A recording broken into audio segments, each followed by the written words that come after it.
បងប្អូនសប្បុរសជនទាំងក្នុងស្រុកក្រៅស្រុកថ្ងៃដែរក្រុមការងារមូលនិធិខ្មែរជួយខ្មែរក្នុងគ្រាក្រអសន្នចាបាទនឹងដឹកនាំថវិកាមនុស្សធម៌ពីលោក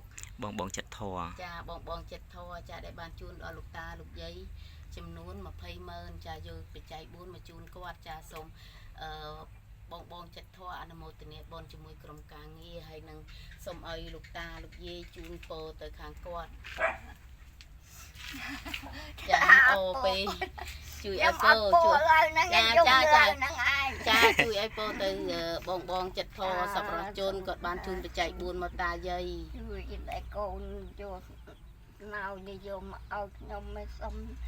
កូនទៅទីណាមកណាសុំឲ្យជួបនឹងក្តីសុខនឹងក្តីបានសុំឲ្យបានទៅយកវិញយក100ណាកូនណាសាធុចាតាជួយឲ្យពរកូនមើលឃើញមើលឃើញសាធុកូនរងថ្ងៃតាមរឿងខំតបផងថ្ងៃសូមទេវតាជួយតាមការថាកូនខ្ញុំកំពីសូមឲ្យបានក្តីសុខកំណើនឲ្យកូនសូមរកទីមានហើយបាក់រកទីមានដូចកម្មដែរដល់ឡើងកម្មតិចឡើង2កម្មតិចឡើង3កម្មតិចឡើង4កម្មរហូតដល់2 10កម្មសាធុដល់បាយអូសាធុចាខ្ញុំក្រុមការងារក្រសួងក្រខ្លែងណគុណយ៉ាងជ្រាលជ្រៅដល់បងចិត្តធរដែលមានចិត្តសប្បុរសធម៌ជួយដល់លោកយាយលោកតាដែលគាត់មានការលំបាកនៅក្នុងជីវភាពចានេះគឺផ្ទះរបស់គាត់ពិតប្រាកដមែនមិនដូចជាមានការបោកប្រាស់អីទេចាក្រុមការងាររបស់ខ្ញុំធ្វើពិតជូនពិតមកសម្ភារគាត់ផ្ទាល់តែម្ដងចាសូមខន្តីអភ័យទោសពីទស្សនៈដល់បងប្អូនទាំងអស់ចាក្នុងបណ្ដាញសង្គម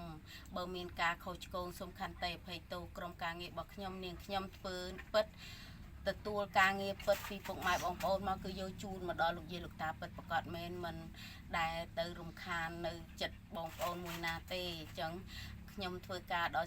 ចិត្តសប្បុរសធម៌ស្ម័គ្រចិត្តចាតាមការឧបត្ថម្ភដល់ពុកម៉ែបងប្អូនសប្បុរសជនមកលើនាងខ្ញុំ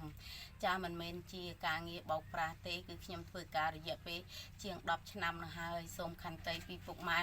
បើសិនជាពុកម៉ែមិនបានជួយដល់លោកតាលោកយាយទេសូមខន្តីបងទាំងអស់ដែលអ្នកនិយាយមិនល្អពីក្រុមការងារខ្ញុំសូម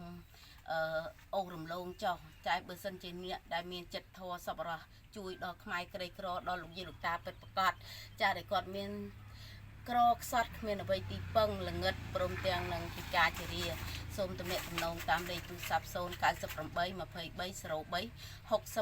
69និងមួយខ្សែទៀត097 23 60 63 054ចាសូមអរគុណជម្រាបលា